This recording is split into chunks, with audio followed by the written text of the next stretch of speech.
get to the part where most everybody is here for. At this time, I'd like to recognize Ryan Kelly, who is here this evening from the Department of Transportation, and also Ryan, and then also Mike Estes from VDOT. Mike is the one who will be giving the presentation this evening. This is a presentation to council. It will not be a public hearing. We will have an opportunity later in the meeting for public comment if anyone would like to do that, but at that appropriate time. Mr. Estes will be fielding questions from members of council and the administration, however. And I have a feeling that most of your questions will be answered in that dialogue between council members and Mr. Estes. Mike, before you begin, I'd like to recognize Delegate Tyler, who just came in this evening. Thank you for your attendance. Again, this is not a public hearing. Questions will be fielded by Mr. Estes from council members. And I have it on from Mr. Kelly's knowledge and hope that when the public hearings do take place in the fall with regard to this matter, that one of the public hearing sites will be at the Greensville Elementary School. So at least we've been able to get that accomplished, if nothing else. But at this time, I'd like to turn it over to Mike Estes, and a warm welcome to you, sir. Thank you, Mayor Adam. I promised you that we wouldn't shoot the messenger. So, I think you promised me you might shoot the message. That's right. I understand that. We'll take care of the message then. Yes, sir. Mayor Adams, member of council, I appreciate the opportunity to be here today. Again, my name is Mike Estes. I work out of the Commissioner's Office for VDOT in Richmond. And Ryan, again, is with the Secretary of Transportation's office. And what we want to do tonight, and what we've been doing with local governments the past couple of months, is walk through kind of how we got to this proposal. Mike, I hear some people, or okay. Look at people doing that. If you could speak up just a tad. I might slide this over, Mayor Adams, if you don't mind. Well, our microphones don't work very well. All right, let's see if, when I was in Greensville County a couple months ago, I broke their microphone, so I'll try to do better. And does this help if I lean in the back? Somewhat? Okay. I'll give it my best shot, Mayor Adams. So again, my intent tonight is to, again, make sure that everyone is aware of where we've been, but more importantly, where we're going with this proposal. We still have a long road to hoe yet on this proposal, and what we've been trying to do the past few months is to make sure, as I can see with the stickers on everyone's shirts, everyone on council may not like the idea, but I hope they're at least will be informed on what we've been working on at VDOT and what our proposal is to move forward. So I'm getting a little bit of a sense that this microphone is probably not working too well in the back still. Can you hear me okay? And I'll just try to speak up as loud as I can. And I'm a little nervous to do that without... Yeah, it's on. All right. Try it again. Okay, so what you'll see me do, and I'll try to walk through on the slides quickly, is talk a little bit about a pilot program that's available at the federal government level to allow states to toll what had been previously a free interstate. And so the first couple of slides in our slide deck talks about 95 and its criticality to the Commonwealth. I don't think I need to talk to this council, Mr. Mayor, about the criticality of 95 to the Commonwealth, to the region, to the whole East Coast. And one of the other things that we have to demonstrate to the federal government before they allow us to potentially toll 95 is the need to raise additional revenue. And that's what some of these first couple slides talk about. So I'd like to spend just a couple of minutes. I'm going to go ahead and you can read the first couple slides again on the economic driver that 95 is. And I'm looking at the bottom of page 2 at the needs, because this is an important number to look at. We talk about bridges on the corridor. You saw the number of bridges on the first slide. 80% of those bridges are over 40 years old on the corridor. Most of Interstate 95 was built in the 50s and 60s.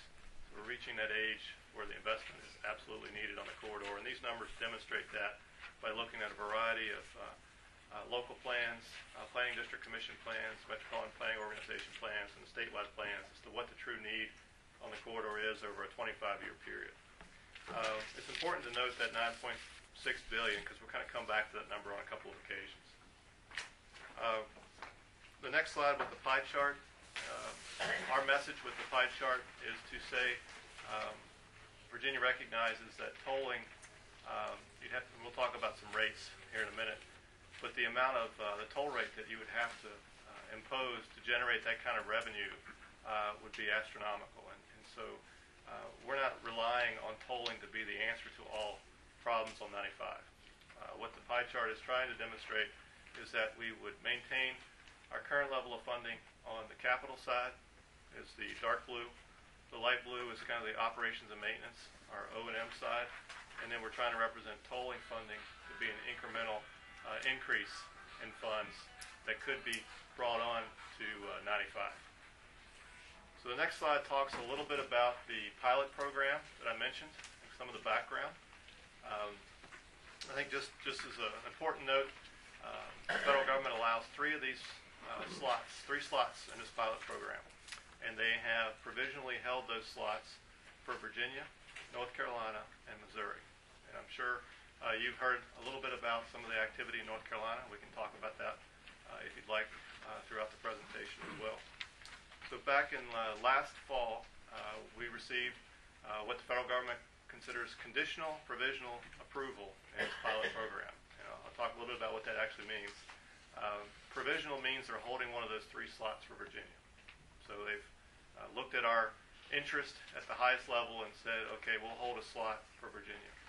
It's conditional on us going through the rest of the process and ultimately going through an environmental review of what the impact of tolling would have on the Commonwealth and on the interstate.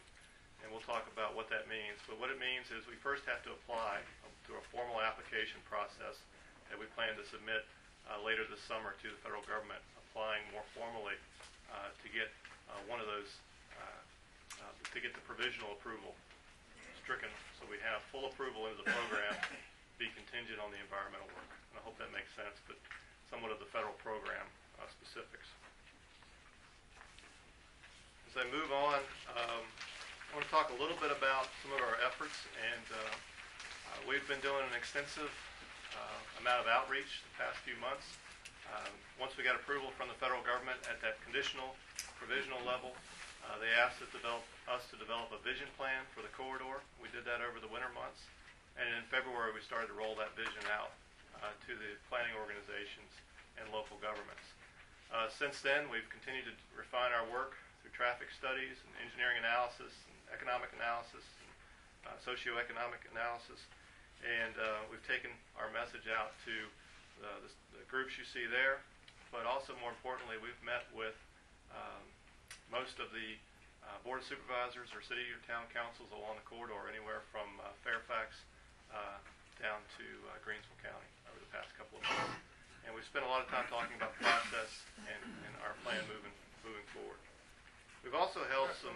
You see you started at Fairfax and have worked your way down?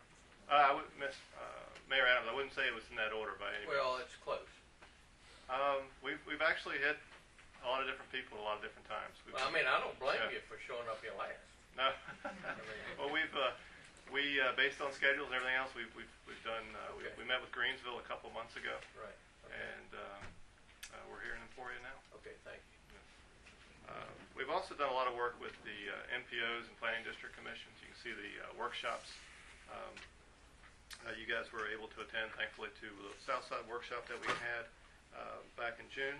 And again, sharing some more details with staff as well.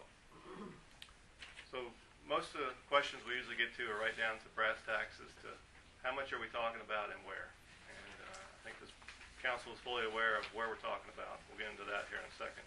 But we did look at a range of toll rates, and I'm at the top of page 5, looking at the top of kind of how to figure out what rates to employ. And I mentioned that $9.6 billion number being an important figure of the need, and the fact that tolling could not fill that gap alone.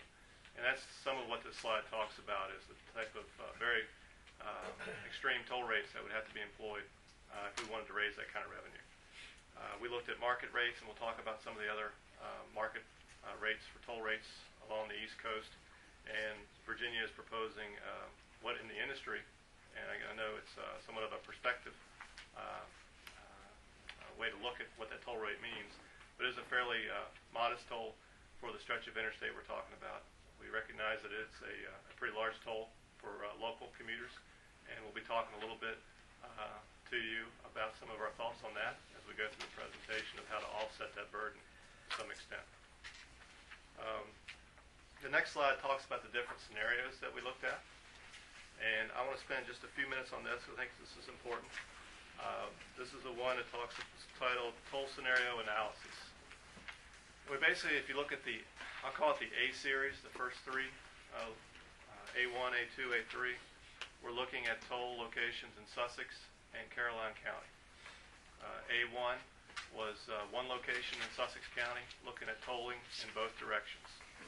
A2 was a toll location in Sussex and a toll location in Caroline, north of Richmond, tolling in one direction only. So for that example, you would be tolled going northbound in Sussex, and if you were to return from D.C., you'd be tolled southbound direction in Caroline. And then A3 was the same two locations, Sussex County and Caroline County, but tolled in both directions. As you know, our proposed toll rate that we've tended to be looking at is $4 in each direction. So for example, that example would be $2 in Sussex and $2 in Caroline to recover that same dollar amount of $4 in each direction. Scenario B is similar to what North Carolina is looking at, and that's basically a toll gantry every 20 miles along the interstate. And then scenarios C, D, and E are somewhat of a hybrid of what we would call a more closed system that you would see on a traditional turnpike type facility, where you're asking the user to pay for the actual mileage that they travel. So we looked at, for example, toll facilities between every interchange along the interstate, and what kind of impact that would have and what kind of revenue that would generate, to give you a flavor of the different types of analysis that we looked at. So as we get into the location, I think this will be obviously something that this council is very interested in. How did you pick Sussex County as the one location that we're proposing to go forward with? That is what we're proposing, is one location. That was the A1, which was tolling in both directions in Sussex County. We'll talk about a little bit of the specifics here in a second. But we did look at some of the traffic characteristics. We looked at diversion of the local roads.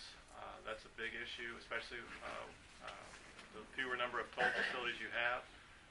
Folks, if they know it's just one location, they look at how do I get around that one location. So we tried to look at some of the scenarios to encourage travelers to stay on the interstate.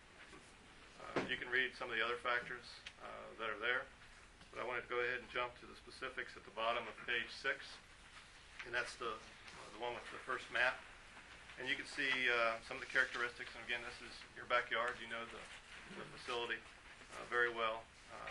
And I apologize, this is a fairly small map, but in concept what we're looking at is a proposed facility. Again, this is preliminary still, but you can see it's between mile marker 21 and between 20 and 24, right there in southern Sussex County on 95. And you can see the traffic there. ADT stands for the average daily traffic on the Interstate 95. It's about 36,000 vehicles. You can see the truck mix. And I think one of the interesting factors is when we were doing the analysis, we actually did take photos of license plates along the corridor at a variety of different locations to get a better feel for the origins and destinations of the traveling public on the interstate. And what that 48% represents is that almost half of the folks who are traveling through this point in Sussex County are continuing north of Richmond, at least into Caroline County, is what that's trying to convey. So one of the things I will say is that we're still refining our proposal, and what that's trying to say at the bottom there is things that we're trying to continue to refine. We're looking at that diversion or that spillover onto local roads, folks who are going to try to avoid the toll. We're looking at the toll rate still, and looking at, of course, the impact on local economies and how we can minimize the impact on the communities. I want to talk for a minute, Mayor Adams and members of the council, about the proposal and more of its specifics. I think what's interesting about this is we are looking at what we call open road tolling, which would mean if you had a transponder, if you're familiar with our Easy Pass, you could go at speed on 95 and continue. We would have readers across the interstate that would read your transponder and assign a toll to that. We are looking and have included in our financial numbers the possibility for building cash collection parallel to 95. It's a fairly extensive and intensive, capital-intensive effort to do that up front, but we think it's important to give that option for cash as we kind of step into this modestly into the tolling of 95. And we talked about the rate at $4 per passenger car, and the factor there for the 5-axle is basically our standard 18-wheel truck would have a factor of 3. So we are proposing a toll for trucks to be at $12 in each direction. And what we are also talking about, and this is important because this is something we talked a lot about when we met with Sussex County Board, is one of our, again, big concerns is the spillover of traffic that this may cause. I mean, VDOT is responsible for maintaining and operating the interstate, but we're also, we're kind of an anomaly for the country where we're responsible for the majority of the local road network as well. I know that's not the case in the city here, but when you look outside and you look at everything else in 95, we want to make sure that we're not trying to address one issue and cause another that we're going to have to address either through funding or through additional operations and maintenance costs. So trying to, again, encourage folks to stay on 95. Our current proposal that we're looking at and evaluating further actually assigns tolls to folks who get off of the interstate, the 2 interchanges before the mainline toll gantry, and assigns a toll to the folks who get on the interstate on the 2 interchanges after. So if you were to get off 2 exits before going north, you would pay $2 to get off, and you'd have to pay $2 again to get back on if you went 2 exits further north. So in effect, you're paying the same tolls if you stayed on the interstate. And we recognize that that causes some additional burden to the local businesses at those interchanges. So we're trying to. It's not an increased burden to the local businesses in Jerry. It's a death warrant. Yes. It's a nail in the coffin. So let's talk the way it really is. What I would say to that, Mayor Adams, is that we recognize that concern. And it's a death warrant. And, and that we are trying to look, as we refine our proposal, to see what other means we have to continue to try to discourage folks from getting off and running around the toll, make the toll still effective, but have as minimal impact as we can on the local economics. And it's a difficult challenge that we have. How do you think it will be difficult on Martin Harrell's business if somebody goes for a $4 toll? And if I'm wrong, Martin, let me know. They go for a $4 toll, they get off in Jarrett, and is that another toll, or do you get back in? Or? I think the bigger concern, I'm not familiar with the exact business you're talking about, but the concern we're focused on with that is it $6 if that scenario is right? If you were to, so if you go fill up with gas at his gas station, if you were to this fill up person's got to pay $6 extra. Right. If you were to fill up and then get right back on, we recognize that's creating an issue. I'll agree with you on that one. Thank you. And you know, well, go ahead. Yes. So I mean, that is, I lay out what our current proposal is, trying to recognize things that we, again, recognize that we need to further refine. So with that, the next slide, I'll move on to that. Talks about the rate at the $4, and to lay it out there, what we're talking about to get to the 2 cents per mile is if you were to travel the full corridor, which is almost 200 miles from North Carolina to Alexandria. So that's our math on what you see as Virginia's 2 cents per mile rate. We recognize that that rate's going to be a lot higher if you make a very localized trip, a short trip. But if you look at what it would be for the whole facility on 95, that's what we're looking at. And just to show you some comparative numbers for other toll facilities in the East Coast region. So I want to talk about most of the folks around here don't like going about that where you're proposing, but you can go over these, don't we? Yes. We try to stay Richmond and South. I appreciate that, and I think the council made that clear in one of your letters that you sent us early on in this process. I want to talk a little bit. We talk about obviously we're focused on the negative impacts and the potential negative impacts of what this could bring. But I want to talk about some of the positive side that we see out of this. Obviously, we see great need on the Interstate 95, and we want to invest more on 95. And what we've looked at is with the net revenue, and these numbers here, the first numbers talk about gross revenue, 35 to 40 million a year is what our preliminary analysis thinks that this will generate under the current proposal. If you take out the capital costs of the upfront cost for building cash collection and everything else, and you take out an annualized operation and maintenance cost, we think that'll net about $155 million over the first 6 years. And we at VDOT, we'd like to talk in 6-year windows. That's kind of the way we look at our capital program. So we looked at what could you do over a 6-year window capital program. And the list you see in front of you is kind of our example of what we think we would recommend to our board of directors as potential projects to approve for the toll funding to go on. We first start with safety. Safety was one of our primary goals, and safety really follows through with all the projects we're going to talk about. But we looked at a partnership we have with the Richmond Area Metropolitan Planning Organization, where we've been working to identify some short-term, low-cost safety improvements where 95 and 64 overlap in the city of Richmond. That's one potential safety item. And then we looked at the number one priority for and I recognize that Emporia is not an official member of the MPO in Petersburg area, in Tri-Cities MPO, but the number one priority for the Tri-Cities MPO was an upgrade, or is an upgrade, to the 95, 85, 460 interchange. And this tolling revenue can fund that upgrade. And that's a project that's not funded now, and it's a project that's the number one priority for the Tri-Cities MPO. How much influence does Fort Lee have on that? Mayor Adams, I don't know that I can answer that question. I'm not as familiar with what that influence would be, but I expect it's a great influence.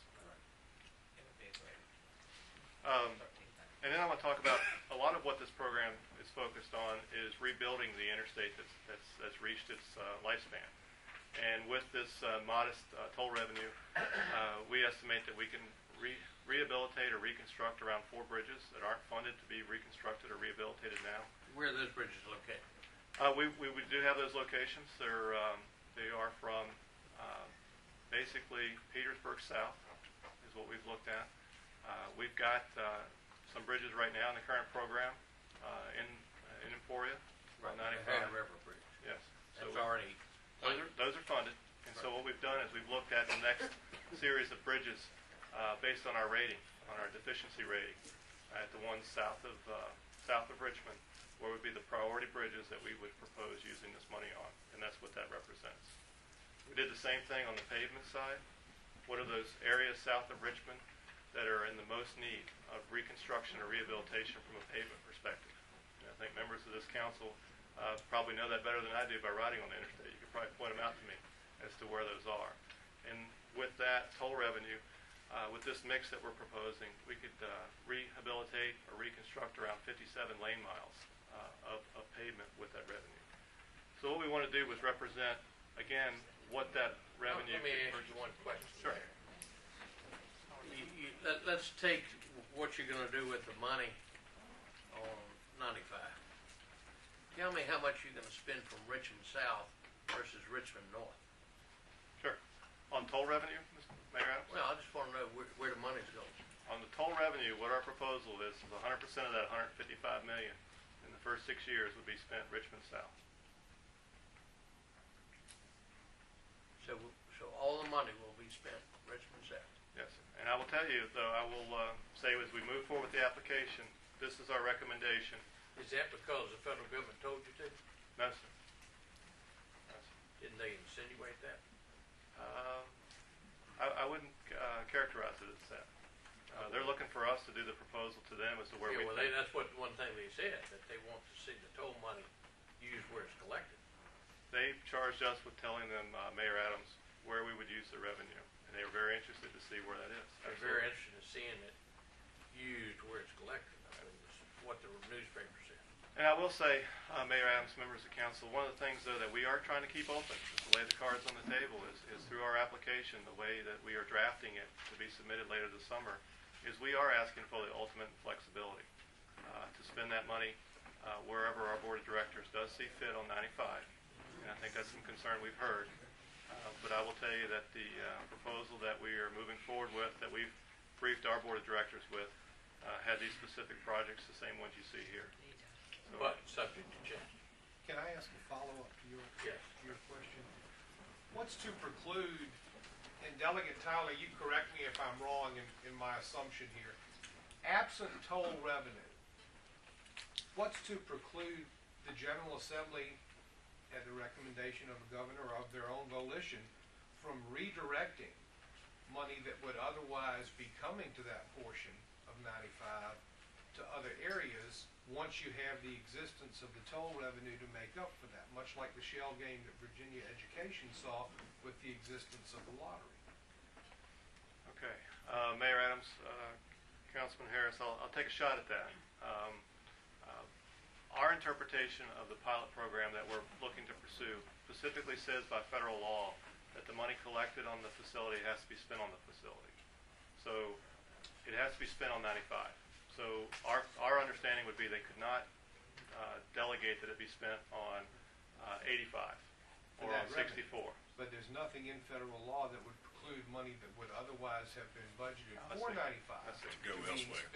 Elsewhere, now that you've got that. Mayor Adams, Mr. Harris, I will just say in our application, and again, what we've proposed is that we would maintain the current level of effort, and that's what that pie chart really was speaking to, on the O&M side and on the capital side, and that tolling would be an incremental funding on top of that. I can't speak to the real question you're asking about what the future may hold, but I can tell you that that's what our proposal will contain. And I will tell you that the thing we'll talk about in a minute about schedule, the federal government will require us to sign a tolling agreement where they put in certain stipulations about that revenue and certain stipulations about the program. And they could require in that agreement some language to that effect as well. You got that, Rick? All right. Moving on to... I will tell members of the council that Mayor Adams was very clear when I showed up today that I was supposed to have a discount plan worked out for the constituents of the city of Emporia. I hope I was clear back to him that I wasn't going to be able to do that today, but I wanted to talk to you a little bit about our thinking around where we plan to take that concept. One of the things, all the way up to my boss's level, the Commissioner of the Department of Transportation, Commissioner Worley is very committed for us to implement some sort of discount program. And I want to talk to you a little bit about some of the options we're going to consider as we go forward. We have done at a fairly high level our analysis, and our tolling proposal is refined to a point we want to share it with the federal government. But as we go forward with that, we're going to continue to work on things like a possible commuter incentive or a frequent user program. So that's what I want to talk a little bit about next steps. I'm going to go with my notes off the bottom of page 8 just quickly. First thing we're going to do again is we're going to put in our application in the next month or so. Our plan since the beginning of the year was to submit an application to the federal government in August. We're still on schedule to do that. But again, some of you alluded to some of the questions of the feedback we're going to get from the Federal Highway Administration. So we're going to put in our proposal, and our refinement may or may not be dictated by what they are willing to approve or not to approve. So we recognize that we've got the federal approval process to go forward. With that, once we get feedback from the federal government, we do plan public meetings, like you mentioned at the beginning of our conversation, where we have outreach to the full public as well, and we look for those meetings to help us refine the proposals even further and give us more information as to whether we decide to move forward or not, regardless of whether the federal government has approved this or not. We are looking for that kind of input. And what we hope to do when we come to those public meetings is to have a much more refined proposal on some of the implementation details.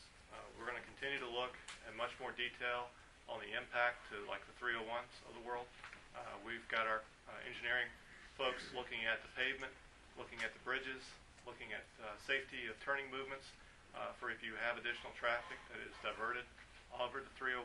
We're going to continue that work. That's what the first couple of strategies look, and we're going to continue to look at those strategies, like I mentioned, on those tolling on the interchanges before and after, and are there other solutions that we can come up with that are more amenable to everyone. What I called it is a discount tolling plan. That's what you asked me to talk a little bit more to council about. And what we've been doing right now is looking across the country, even within, we have somewhat of one right now in Virginia on the Coleman Bridge, where you have, folks are familiar with where the Coleman Bridge is off of 17 in the eastern part of the state. You have one program for frequent users, and you have others that are just for one-time users. So we've got that kind of model we're looking at further. What's the differential with regard to that? Mayor Adams, when I was saying the words, I knew the question was coming, and I did not have the number written in front of me. I can't recall the differential. Steve, look up on the internet, Coleman Bridge. Maybe Mr. Hall can help us out. And that's the kind of feedback we're looking for. I think I know the initial feedback is we'd like free for local commuters. We will settle for nothing but that. Okay. Message clear. Yeah. But what we're looking at is the different types we have. What I call it is a commuter incentive versus a frequent user. And there's a little bit of a difference there. Commuter would be more of a local-based. Frequent user could be someone from far away but uses it a lot. So we've got to figure out what kind of program are we looking at and what's the pros and cons to any of these concepts. The other thing is kind of what kind of discount amount should we be looking at. I think it's very clear what the amount should be from your perspective. But what we're looking at is it a rate? So right now we're talking about $4 per passenger vehicle. Does that mean that every time someone from the local community goes to the toll booth, they get a discount rate and we'll make it up of $1? That every time they pay $1, no matter how much they use it, they still have a discount rate. Another option you could look at is a set fee. So regardless of what you use, we won't charge you more than, I'll make up a number again, $12 a month. So you're going to pay you're going to pay up to $12, and then once you've paid that, we stop. So those are the kind of things that we're looking at. I just happen to have some old Richmond, Petersburg Do you have the tickets? commuter tickets at home. Just wonder if they'll work. Well, Mayor Adams, Since we paid for that road once already. I have been educated on the ticket system. Yes, sir. Well, I've got some. Excellent. I have not seen them yet, but I have heard of them. But we are trying to get away from any of that. But it's a similar concept, actually. I mean, it's just with today's technology, it will be much more efficient. So what you're talking about is what you have at the basically the Forest Hill exit on the Poway. Is that the Poway? Where you just keep on going. Yes, absolutely. Thank you. What I'm trying to say is that on But you have to have a transponder. Yes. And what's the rental rate on that each month? Well, we've just announced that that's going to be about 50 cents a month. If you already have one, which I'm not sure about the penetration of Easy Pass in this part of the state, but if you have one, that will not. This sounds like the airlines we're going to get you coming one way or the other. And the new ones would be $1 a month. The new ones are 50 cents a month. We've changed that. We came out with $1 at one point, Mr. Harris. The difference is, and I'll make sure my numbers are right, but my last understanding is we have 50 cents a month, But if you have the new transponder up in Northern Virginia, where you've got the hot lanes, the high occupancy toll versus HOV, those are $1 a month because they have a switch on them that you manually switch whether you have high occupancy vehicle or not. Those are $1 a month. They're much more sophisticated. So the current proposal is 50 cents a month for new transponders. The fee is waived if you already have one until you have to buy a new one when the battery runs out.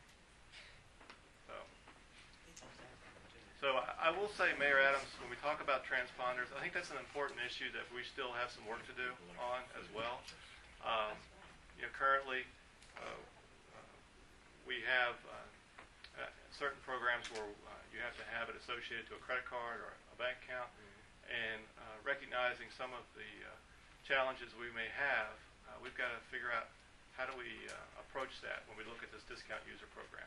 How do we make that available to all users in this area of the state who may or may not have availability of a credit card?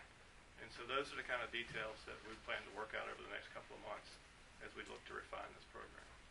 And that leads to the scope point. You've got the other variables we talked about, but you've also got a geographic scope versus use. Is that kind of thing I was mentioning before? Are we talking about zip codes? Are we talking about frequency of use? You can do a lot of different things with today's technology. I mentioned the income level issue a little bit, making sure that we address that. And do we have a variable rate depending on income level documentation? We could do that as well. And then we can also vary it by the type of vehicle. We can do it just for passenger vehicles, or we can do it for passenger vehicles and trucks, local trucks.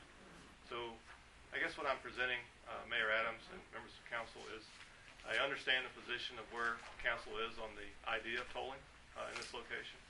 But barring that still does go forward, what I would ask is for council and input on some of these variables so that when we refine our concept, we have a better understanding and recognition of what the local specific needs are as we do this.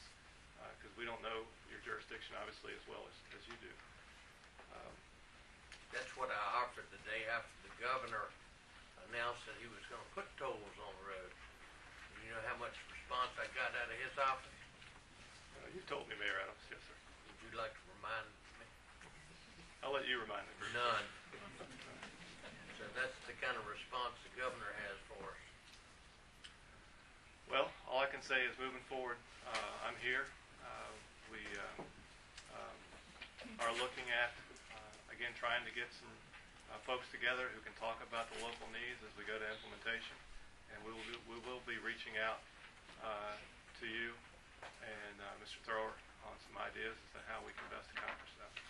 Why don't you all set up some sort of conference committee with the city of Emporia, Greensville County, and Sussex County, because those three counties and municipalities, Jarrett as well, they're the ones that are going to be hardest hit.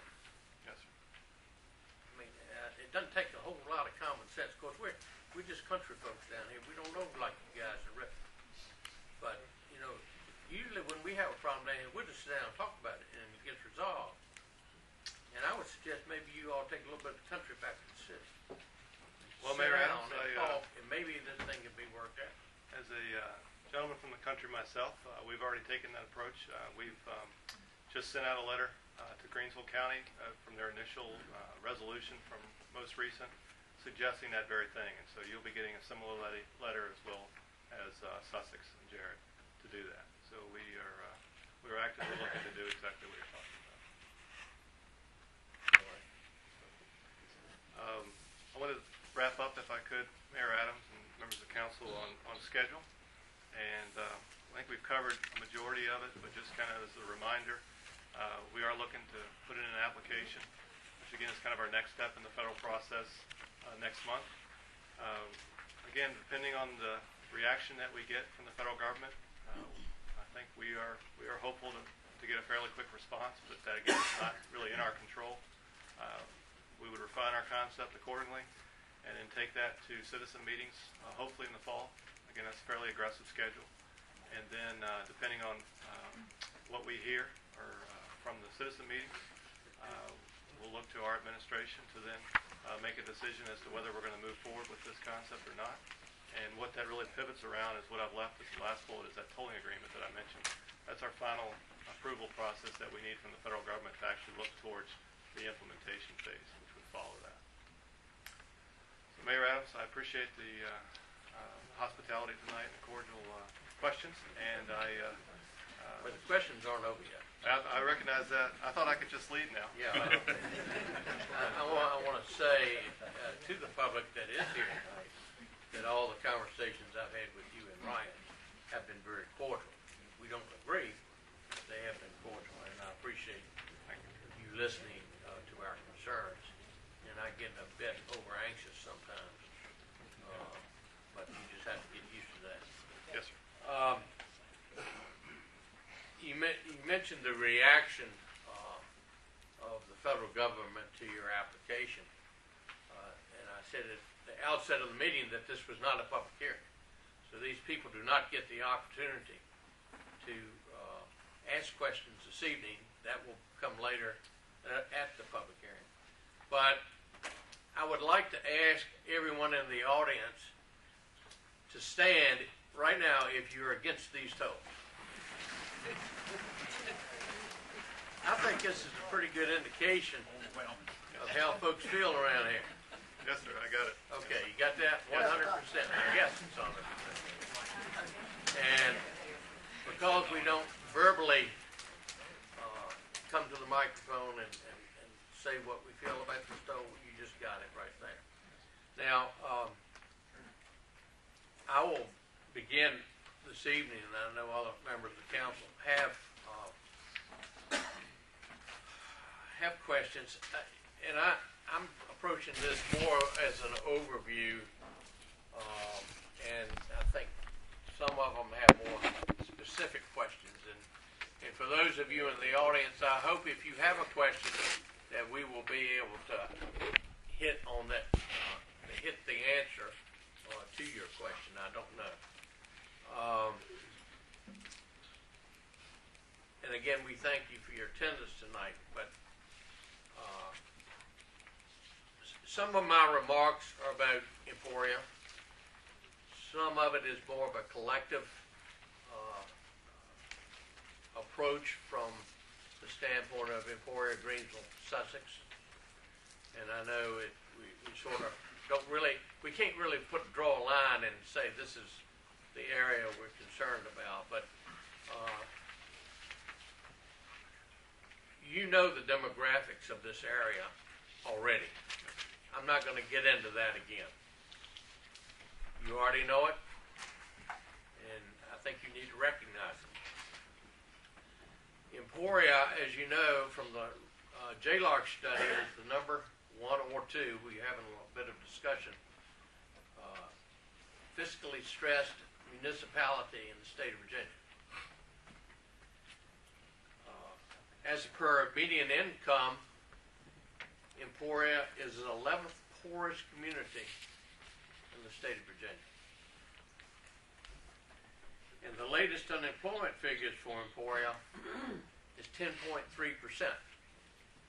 That's double what the state has. And I scratch my head and say, why in the world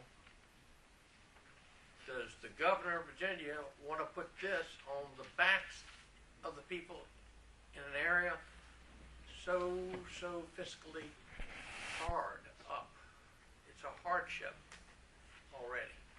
Why does the governor want to do that? And as you know, for 100 years, probably over 100 years, the communities within this area have naturally gravitated to the Richmond, Petersburg, Colonial Heights area. It's just a natural stream up 95. That's where we can get our specialized medical needs taken care of. We can get educational needs taken care of. Shopping, if you will. And if I was Colonial Heights, I'd be down here saying, Emporia, we support you, because that's where we go shopping. And entertainment, the same thing. You know where we go to the movies? We have to go to Colonial Heights to go to the movies. But now a ticket's going to cost $8 more. It's not fair. I might go to Rocky Mount. Well, we Back don't have way. a toll to Rocky Mountain. I get on 301 and go the whole way. I guess my concern at one time when you were talking about tolls on the border was the concern I had for the community as a whole. Now my concern is not for the community, it's for these people sitting out here. I mean, the community could have faced what you were going to be doing to it. We could have fought that back. But these people can't. You know, people who have 4 doctor's appointments a month and have to go to Richmond, it's ridiculous. And again, fairness, equity, that's all I'm after. I don't understand why the governor of Virginia is going to make me pay $8 to go see my son who lives in Richmond. And vice versa, for him to come see me, he'll have to pay $8. And the person in Spotsylvania County, if they want to go see their son, it's not going to cost them a penny. It's a free ride on 95 for them, but it's not for us. Not this area that's poor, not for the area where the median income is the 11th poorest in the state, and y'all are trying to put this on our backs.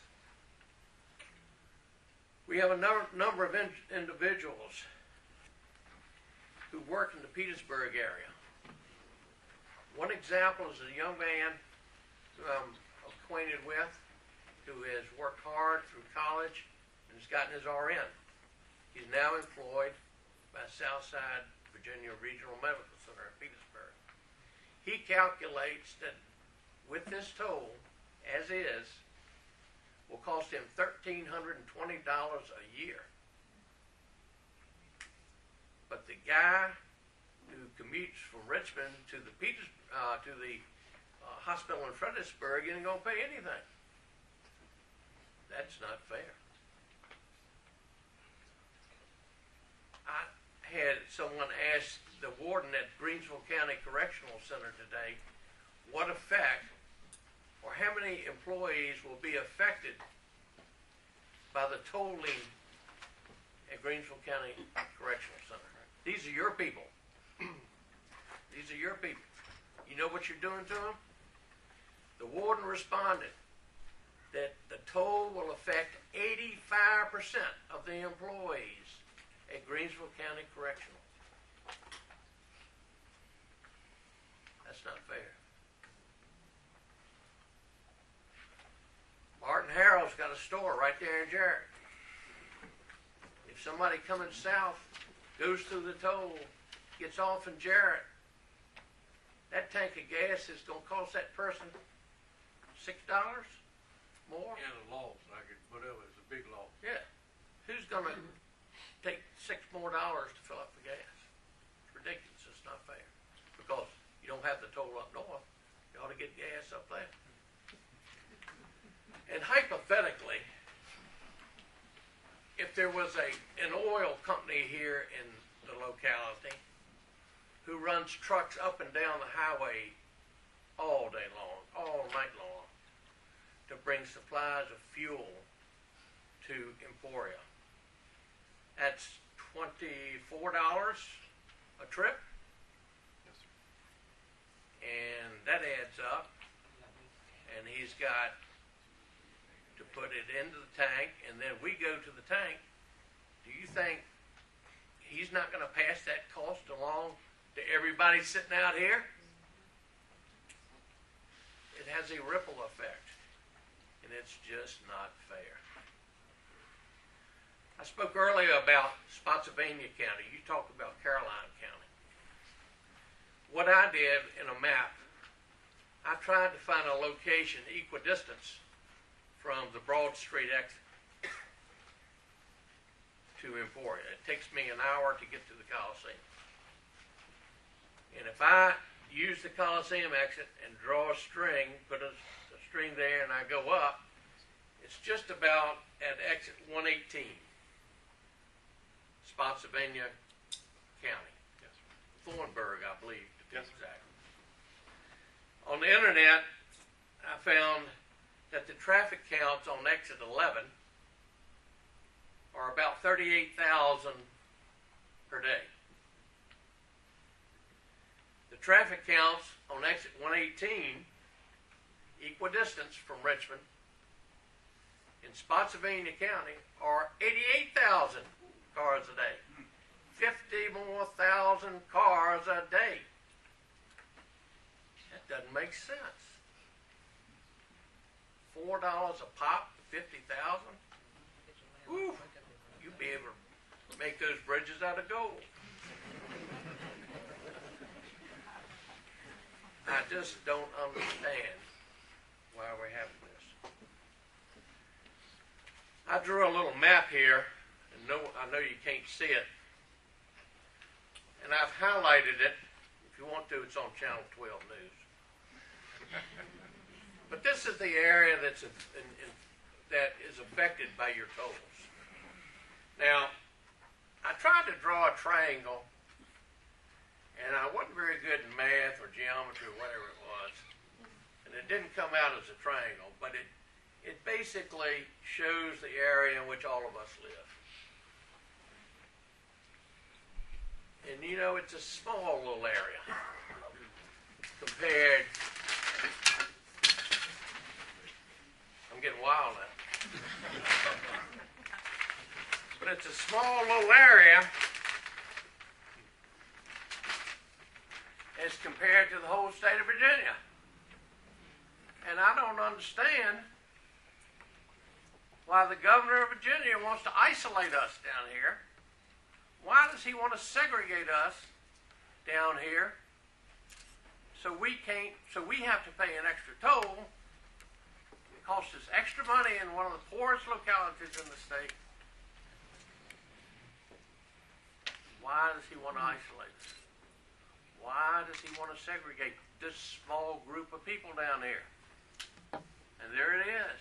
And you look all over that state there, and it's a small little area. What are y'all doing to us? Why are you doing it? It's not fair. Do we not have enough clout in Richmond to be listened to? Are we the easiest? Is it easier to put it in the South Side because we don't have the power? What's the deal? Why is the governor trying to isolate these people sitting in here, making them pay tolls when you can go up in Spotsylvania County that it has a higher median income? You've got 50 more thousand cars a day, but you want to put it on the backs of these people right here. It's just not fair. And guess what? I'm finished. Councilman Harris.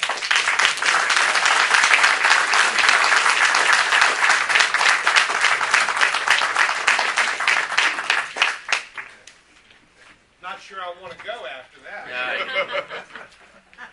Listen, I'm on the last roundup. You did good. I apologize for not knowing how long you've been with VDOT, but I know there are some folks in the General Assembly that recall the era in which there were tolls on the Richmond-Petersburg Turnpike. You don't have the little tickets. I don't keep stuff like that. He never throws anything away. But I would hope that some of the wisdom in the General Assembly will recall the animosity or outright hostility that existed toward those tolls, the frequent letters to the editor in the Richmond newspaper asking that they be removed, the hostility that state officials faced whenever that was discussed. I can't imagine why we want to go back to that when it was just very recently, late 80s, early 90s, 92, that those were finally ultimately removed.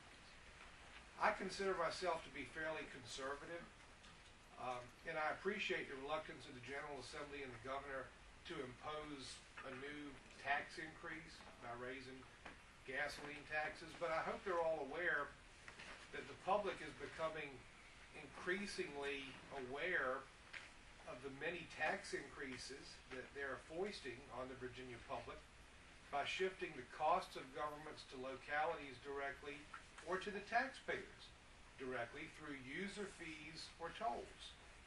And as the recent Supreme Court decision, I think, would inform us, however government dresses something up when money's taken out of your pocket, whatever it's called, the money is still gone. So a tax is the same as a toll or a fee if you're on the paying end. From this point on in my life, and I hope others will do the same thing, I'm not going to vote for any candidate of either party, regardless of how qualified they are otherwise, that's in favor of tolling on this interstate. The mayor said it's not fair. It's also just a bad idea. And Virginia has had a number of bad ideas recently. We've been ridiculed and mocked, and that's fine. I don't care what somebody thinks of us if we're doing something that's right and makes sense. But if your estimate is accurate, and on your slide 15 on page 8, you're indicating under scenario A1 35 to 40 million a year gross, I would ask what the net is when you take out the amortized cost of construction, when you take out the cost of staffing, when you take out the costs of wear and tear that you've addressed on the other roads that some traffic will be shunted to. But if that's all this is going to raise, if that's all this is going to generate, then, and I would hope y'all have talked about this, you're not in 25 years going to take a very big bite out of that 9.6 billion that you're saying is left on the table. And the collection amount falls in the grand scheme of things. There's also a much smarter way to do this. If the Virginia gasoline tax generates $875 million a year at its current rate, tell me if my math's wrong, but wouldn't less than 1 penny increased onto the gasoline tax generate more than you're talking about taking in a year from this toll? If that's the case, imagine how silly Virginia's going to look and how much negative attention is going to be focused on us if millions of dollars are wasted on building a toll plaza, paying collection staff, enforcing violations, when the very same amount could be generated by less than a penny increase in the state gas tax. They're going to change our bumper sticker from Virginia is for lovers to Virginia is for losers. And I'll stop now.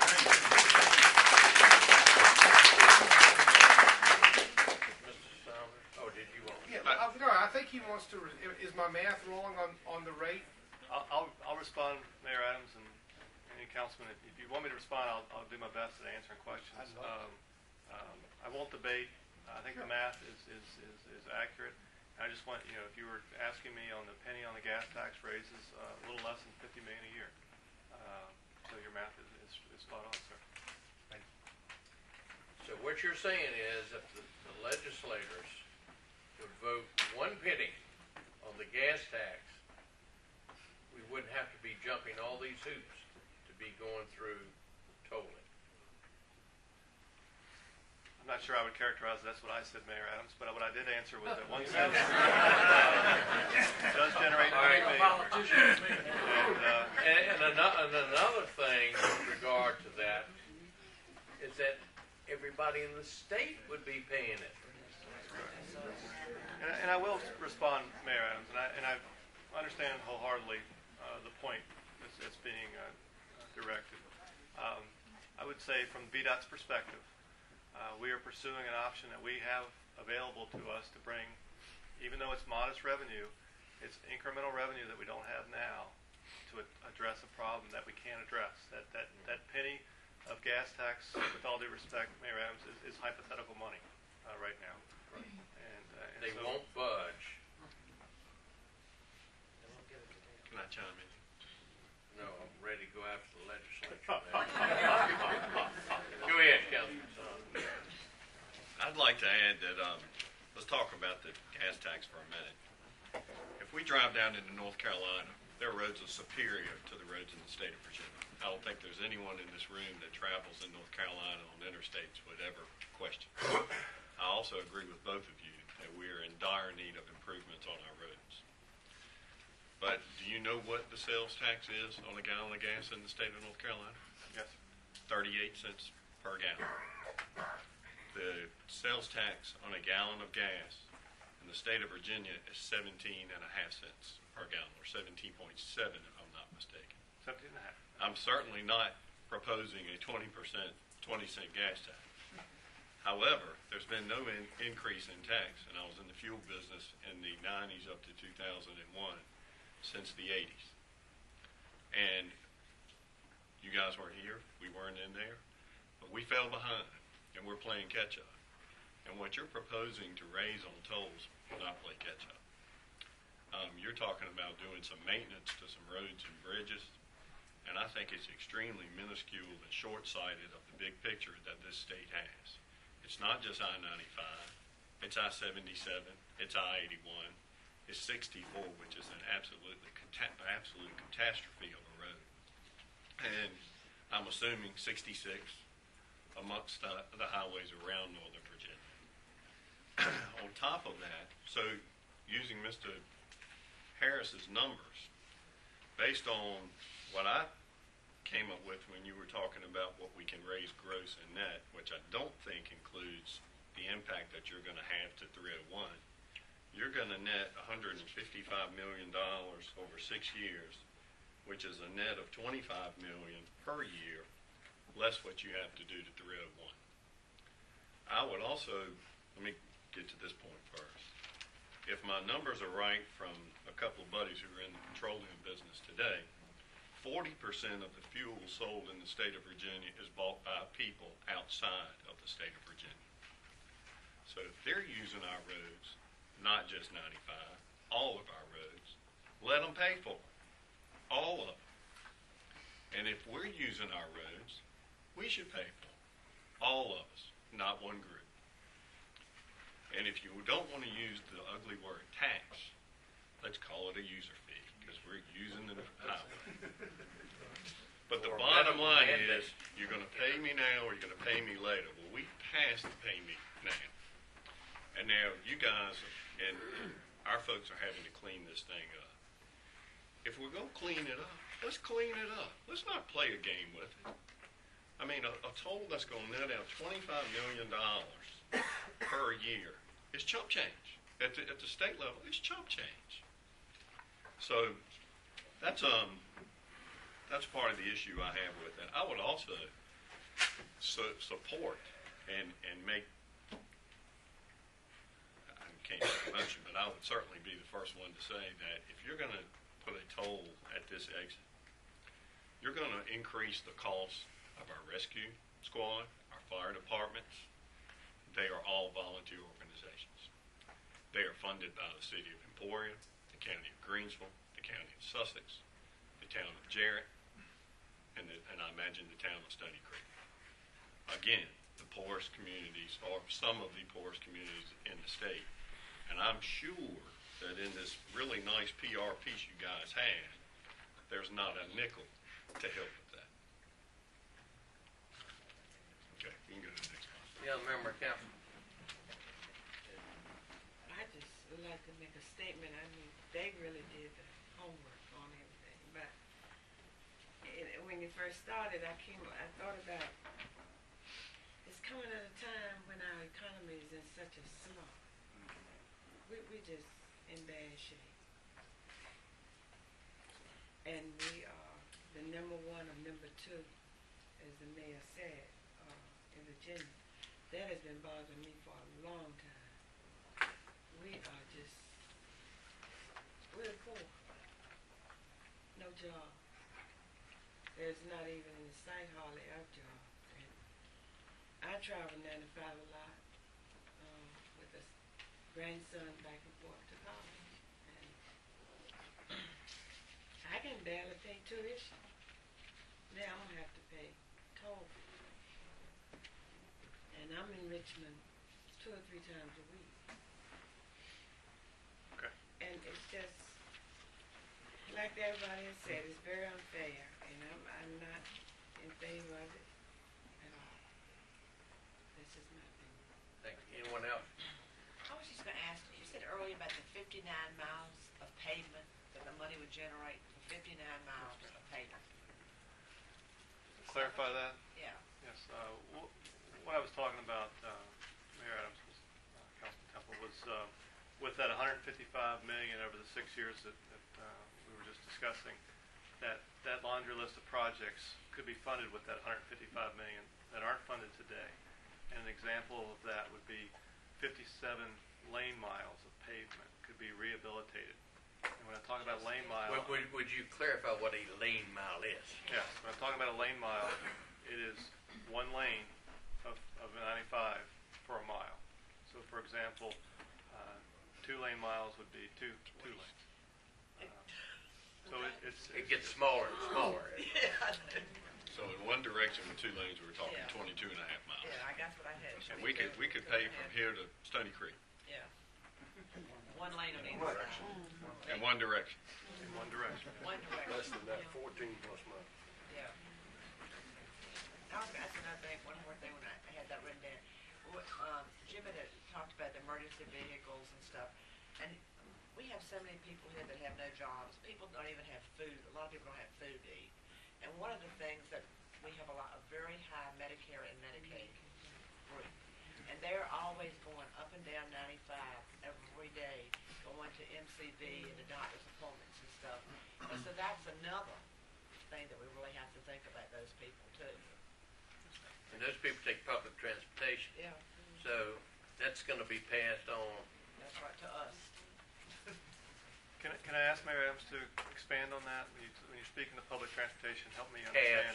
Cabs. Okay. Cabs or vans. That's Not- what we call public transportation. Not We don't have subsidized. any transit. I wasn't. Not paid by the individual, No, paid by government, Paid by government. government, so the double whammy, Federal. really. state government. Anything else? Thank you. Oh, I just want to ask one, we're talking about the emergency. Will the state police have to pay the tolls? I don't know the answer to that question, Mayor Adams. I don't know how we address that in other toll facilities. Okay, I just wondered. They used the 17.5-cent little toll tickets years ago that the mayors got at home and they were given Yeah, them by. that was one thing I would, it'd be interesting to see. Interesting question. That's a new one I haven't received yet so far. Mr. Mayor, I go to another point. The definition of a good mix of traffic to go through a toll. You quoted is me there from such a NBC thing? 12 earlier today. I'd think like to might know have- what it is. I might have said that earlier. Yeah, no, you did say it. Yes, today. So, Mayor Adams, Councilman Summers, I'll talk about that a little bit.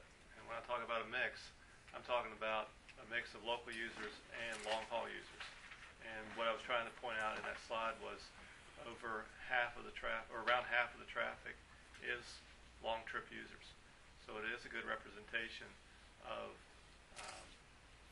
tolling folks who are spending a lot of time on 95 and traveling quite candidly from out of state.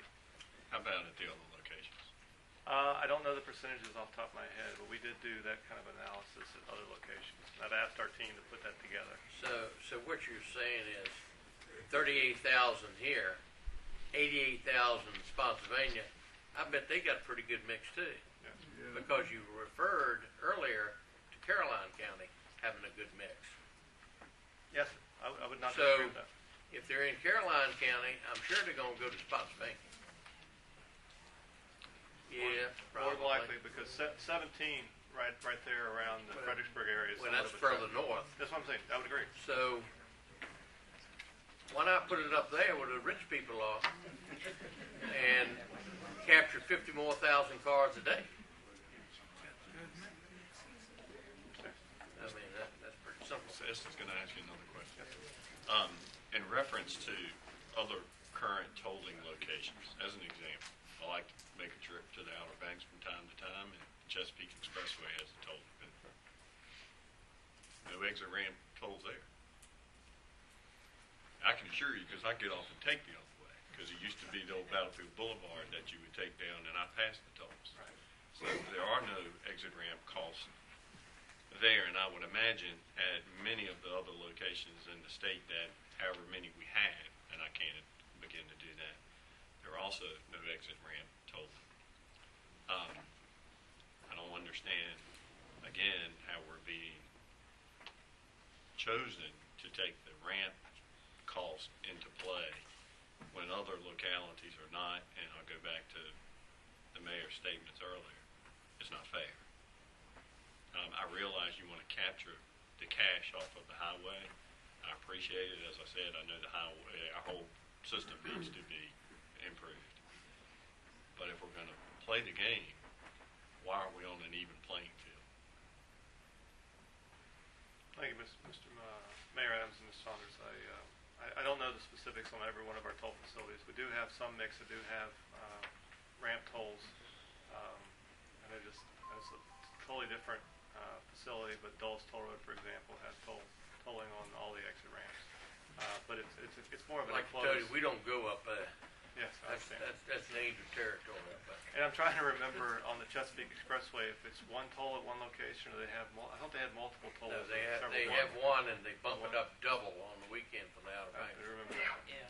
But they also have down there a commuter price. Right. So, praying or what?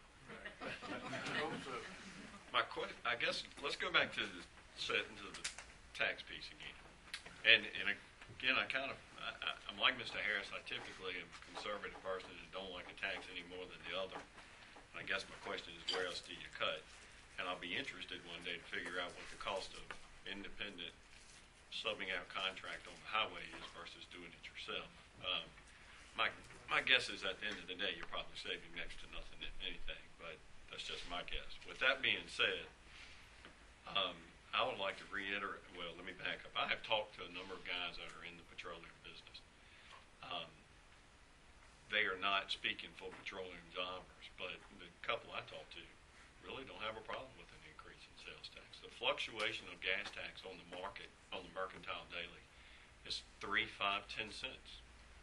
So they live it every day. The problem that they're concerned with the ones I talk to, is that when you get legislators into trying to figure this out, we tend to overcomplicate things instead of keeping it pretty simple. And you try a sliding scale or a different amount for one area of the state versus another. And they can't manage that. They don't have the systems in place to manage that. And that's what I understand. If something like that was done, they wouldn't do it. But if you made it simple and put a couple of cents on it, Mr. Harris was speaking 1, 2, 3 cents, even 5 cents. How much more could we do? And I know that won't fix the problem, and I understand that. But it goes a heck of a lot further than putting a toll in one area in the state of Virginia. And it crosses the whole state where everyone has to pay their part. Anyone else? Again, thank you all for coming. One other thing that I forgot to say with regard to the Greensville County Correctional Center, where he stated 85% of his employees would be affected by the toll. We also have the Boar's Head Provisions plant out there, and I would imagine if any numbers had been received from them, a large portion of the Boar's Head people would be subject to this toll as well. In addition to the 85% employee effect by the toll at Greensville County Correctional, the warden further stated that this did not include approximately $12,000 to $15,000 in tolls for trips to Richmond to the medical facilities. So you guys in the state, you can rob Peter to pay Paul, however you want to do it. Mayor Adams, you're talking about transporting Transporting prisoners for inmates medical- to medical Correct. facilities Okay. in Richmond. Thank you. It's another $12,000 to $15,000. But again, I want to thank you, thank your colleague from the Transportation Department. We thank you for coming this evening, and thank you for listening to us. We look forward to the public hearing at Greensville County Elementary School. When you leave here today, go back and you tell the governor, it's just not fair.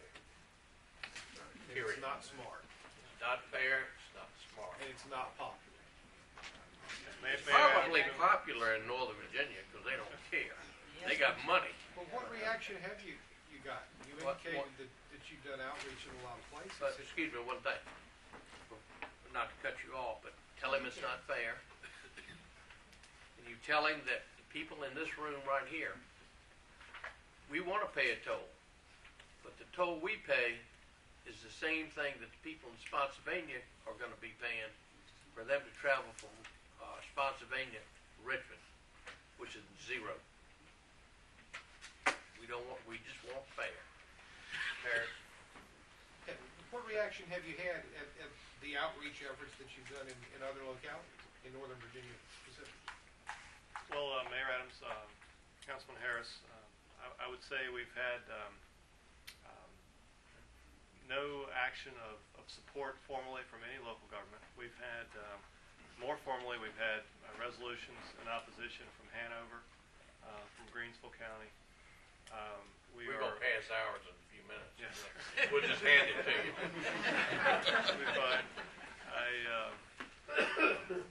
The Metropolitan Planning Organizations in Tri-Cities area, they've passed a resolution not in favor of this. The Richmond area MPO has sent a letter with concerns, I guess is the way I would share it. So those are the more formal responses we've seen, sir. Can't do anything with these country folks down here, can you? Well, I do, Mayor Adams, if I could, I again appreciate, even with a not to take it lightly, an unpopular topic, I appreciate the hospitality and the cordial questions. And again, my goal is to make sure that you guys know what I know about our plans and try to answer those questions the best I can. And I know we've taken some time, but I appreciate that time tonight, and we're available for additional questions or to come back. We look forward to it. Yes, sir. Thank you. All right, again, thank both of y'all for your presence here tonight. Thank you. And if you'd like to stay, we're going to pass this resolution. I'll sign it and give it to you. Sure, I'll stick around, absolutely. All right, you do have a motion on the resolution which has been prepared with regard to the I-95 tolls. Mr. Brewer, do you have a synopsis there? It is similar to the one I believe Hanover County and Greensville County put together. And page and a half document, it basically shows the city's opposition. In other words, we're not for it. Whole facilities on I-95, so it is there for your consideration. All right, is there a motion to approve the resolution? So moved. Second. Discussion. This doesn't need to be added into the body of the motion, but could we, along with the folks that we're distributing copies of this to, communicate a copy of this to Congressman Forbes and ask that he take any action possible at a federal level to assist us in mitigating against the lack of foresight that the previous Congress exercised in allowing this demonstration project to ever get off the ground and doing whatever you can to help us? Yes, I'm meeting with him on this issue sometime shortly. We talked about the day-to-day escape thing. And there may be an effort to have a kind of joint meeting too with other localities and to discuss this and action on the federal level. Thank you.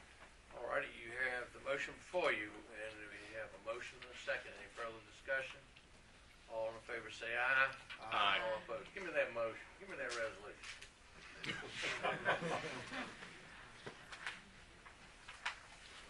Ladies and gentlemen, all this resolution is being signed for all of us. I can tell you.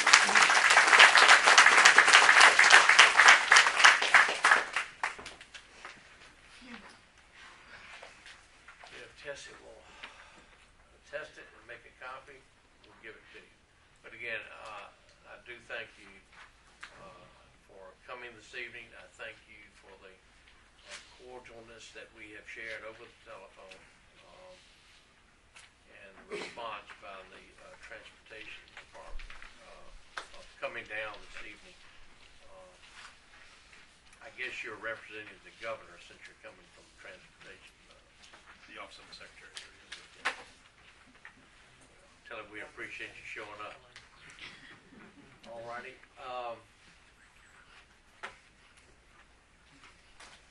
Tell Sean we'll buy him breakfast at Logan's again anytime he wants to come out. So you want to go let Steve make that copy. Okay. Before we go into a closed session for a few minutes, we do open up the floor for public comment. Not to cut anyone off from public comment regarding the tolls. We probably could go all night if we got on that subject. I'm not saying that we won't get on that subject, but we would like to offer everyone the opportunity to bring before council at this time any matter that you wish to discuss. And as by rule of council, Cornell and anybody else that steps up to that microphone, you have 3 minutes. Go. We trust you won't take that long. Mr. Mayor, other city councilmen, ladies and gentlemen, good evening. Good evening, sir. We certainly thank you for waiving the fees and on the permit on building.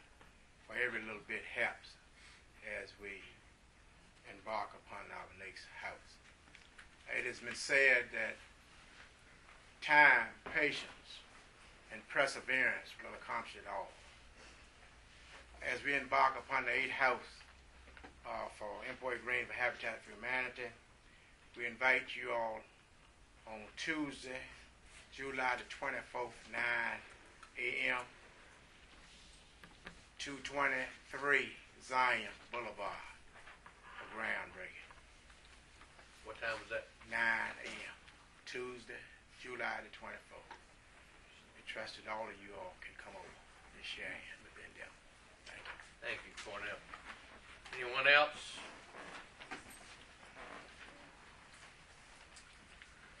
Good evening. How you doing, Mayor? How are you, sir? Council? Again, Mr. Adams, you have 3 minutes. Okay.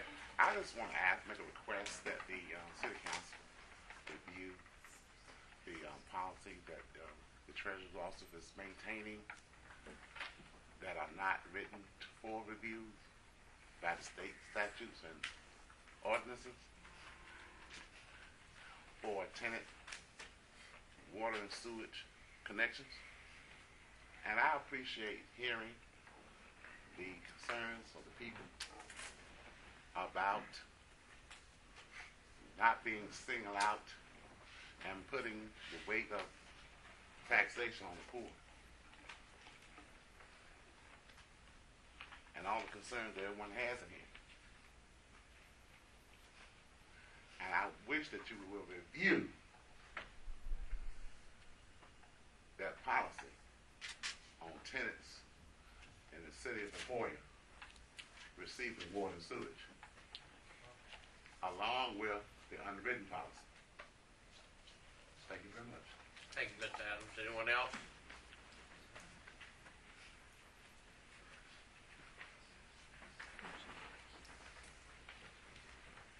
Good evening, Mr. Mayor and City Council. I'm Martha Dodd Slippy. I just wanted to insert some figures that Mr. Estes may not be aware of. In Emporia, Greensville County, our per capita income is $23,236, and that was in 2010, and it went down from 2009. Whereas the Virginia metro portion is $46,414 per capita, and we really value the price of $8 We don't have it. It's just, and we have a very unhealthy community. We've been number one in asthma per capita. We've been number one in a lot of different health issues for the state. And we have a lot of people going to Richmond for heart problems, cancer, and it's a lot of transportation in the Crater District, which is Petersburg South. Our poverty level is 14.9, whereas the state of Virginia is 10.8. So when you're looking at the big picture of the finances, we definitely value $8 great deal more than Spotsylvania with their mega box. So, thank you. Thank you very much.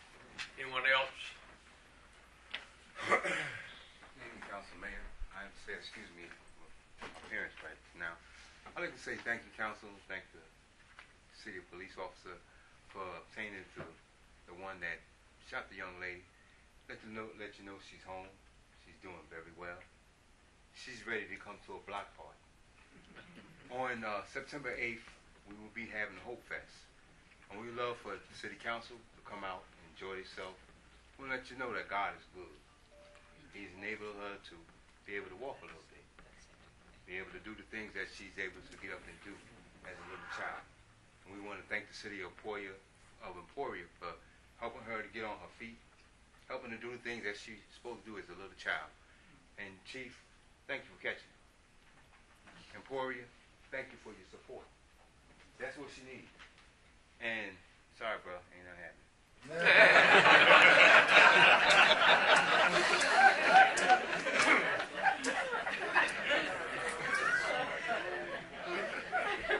Anyone else? If not, I'd like to take the honor and privilege to present this resolution to you two gentlemen. You can take it back to us.